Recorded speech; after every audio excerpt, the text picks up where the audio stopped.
नमस्कार, स्वागत है आपका न्यूज 69 में। मैं हूं आपके साथ अंकिता और बढ़ते हैं इस वक्त की बड़ी खबर की ओर। दिग्विजय सिंह पर गृह मंत्री नरोत्तम मिश्रा का कहना है कि दिग्विजय सिंह जैसे लोग सावरकर जी की बात करते हैं। हिंदू और हिंदुत्व पर सवाल उठाने वाले, भगवान राम और राम मंदिर पर सवाल उठाने वाले दिग्विजय सिंह जैसे लोग सावरकर का पाठ पढ़ा रहे हैं।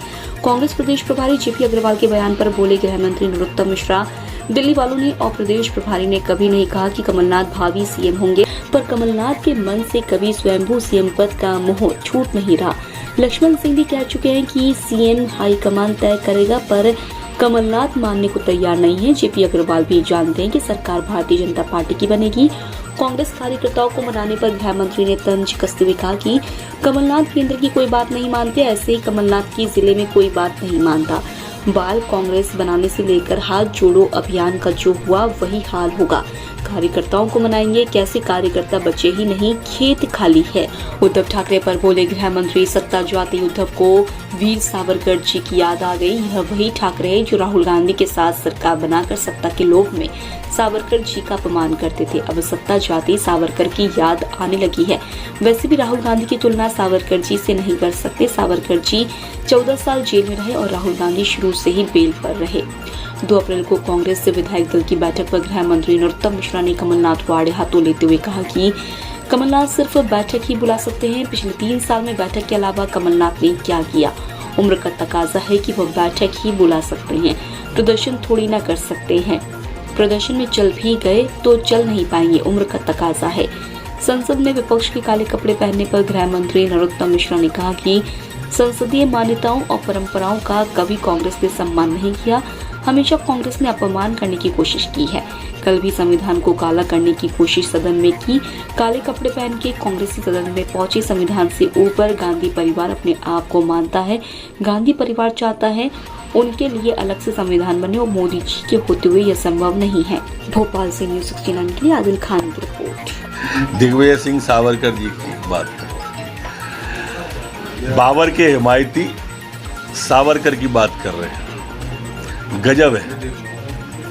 जिन्होंने भगवा आतंकवाद कहा, हिंदू आतंकवाद कहा, उनके समर्थक, उनके विचारक हमको अब संस्कृति समझा रहे हैं। जो अप्रत्यक्ष रूप से और प्रत्यक्ष रूप से राम पर सवाल उठाते रहे, राम जन्मभूमि के शिलान्यास पर सवाल उठाते रहे, वो हमको अब संस्कृति समझा रहे हैं। जो हिंदू और हिंदुत्व पर सवाल उठाते रहे, वो हमारे को अब संस्कृति सिखा रहे हैं और सभ्यता सिखा रहे हैं। वो कांग्रेस जिसने साधुओं पर, संतों पर गोलियां चलवाई, वो हमको अब सनातन का पाठ पढ़ा रहे हैं और सावरकर जी को सनातन का पाठ दिग्विजय सिंह जी जैसे व्यक्ति पढ़ा रहे हैं। ये स्वाभाविक रूप से बाबर के अनुयायी है, इसलिए ऐसी बात करेंगे। आने वाले दिनों की रणनीति तैयार करेंगे। मैंने कहा ना मित्र, ये बैठक ही बुला सकते हैं। और पिछले 3 साल में बैठक के अलावा आप बता दो क्या किया है कमलनाथ जी।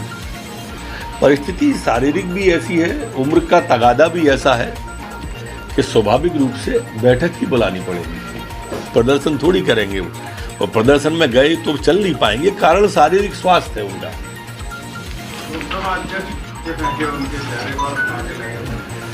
देखिए, संसदीय परंपराओं का, संसदीय मान्यताओं का कांग्रेस ने कभी लिहाज नहीं किया। संवैधानिक संस्थाओं का, संवैधानिक पीठों का कांग्रेस ने कभी मान नहीं किया। सदैव अपमान करने की इन्होंने कोशिश की है। वही कल लोकसभा के अंदर उनका चरित्र दिखा। काले कपड़े पहन के आए थे तो संविधान को काला करने की कोशिश की, आसंदी की गरिमा को ठेस पहुंचाने की कोशिश की। ये अपने आप को न्यायपालिका से ऊपर मांगते हैं, संविधान से गांधी परिवार अपने आप को ऊपर मांगता है। चाहते ये इस बात को है कि अलग से संविधान कोई गांधी परिवार के लिए बने। मोदी जी के रहते ये तो संभव नहीं है। उनकी नज़र में तो सभी समान है। कमलनाथ ने तमाम जिला प्रभारियों को कहा है कि उनके घर घर जाएं, उनको मनाएं, वापस लाएं। देखो, जैसे कमलनाथ जी केंद्र की कोई बात नहीं मानते ना, ऐसे कमलनाथ जी की जिले में कोई बात नहीं मानता। ये बाल कांग्रेस बनाने से लेके हाथ जोड़ो अभियान और इनकी जितनी यात्राएं थी वो सब फ्लॉप हो गई। अब कार्यकर्ताओं को मनाएंगे कहाँ से, अब बचे ही नहीं है, अब तो खेत खाली है। इसलिए वो कल डिनर पार्टी में भी नहीं। सत्ता जाते ही उन्हें उद्धव जी की याद आ गई, उद्धव जी को सावरकर जी की याद आ गई। ये वही उद्धव ठाकरे हैं जब राहुल गांधी और कांग्रेस के समर्थन से सरकार में बैठे थे, तब भी राहुल गांधी और कांग्रेस सावरकर जी का अपमान करती थी। तब ये सत्ता की मलाई खाते रहे, सत्ता से चुपके रहे, और अब सत्ता जाते ही इनको सावरकर जी याद आ गए हैं। वैसे भी स्वाभाविक रूप से राहुल जी की तुलना वीर सावरकर से हो भी नहीं सकती है। सावरकर जी 14 साल जेल में रहे और ये प्रारंभ से ही वेल पे हैं। जेल और वेल में जो अंतर होता है वही इन दोनों में अंतर है।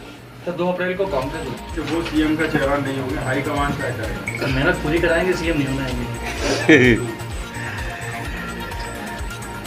देखिए, उन्होंने कभी नहीं कहा, दिल्ली ने भी और प्रभारी ने भी, ये स्वयंभू जनरल और अटॉर्नी की तरह से इनने अपने होर्डिंग लगवा दिए भावी सीएम के, और इनसे सीएम वाला मोह छूट नहीं रहा है।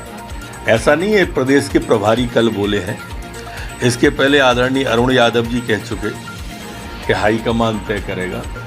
उसके पहले वरिष्ठ नेता अजय सिंह जी, राहुल भैया तय बोल चुके कि हाईकमान तय करेगा। दिग्विजय सिंह और लक्ष्मण सिंह जी भी इस बात को कह चुके कि हाईकमान तय करेगा।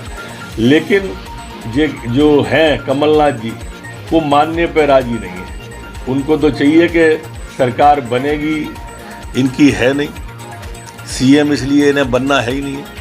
प्रभारी अच्छी तरह से जानते हैं कि सरकार भारतीय जनता पार्टी की ही बनने वाली है, और इसलिए वो अकारण को कबीलाई विवाद जिसे कहते हैं ना, ये किसको फिक्र थी कि कबीले का क्या हुआ, सब इस पे लड़ रहे हैं कि सरदार कौन हो। सर इस खबर पर आपकी क्या राय, हमें कमेंट सेक्शन में जरूर बताएं। तब तक के लिए धन्यवाद।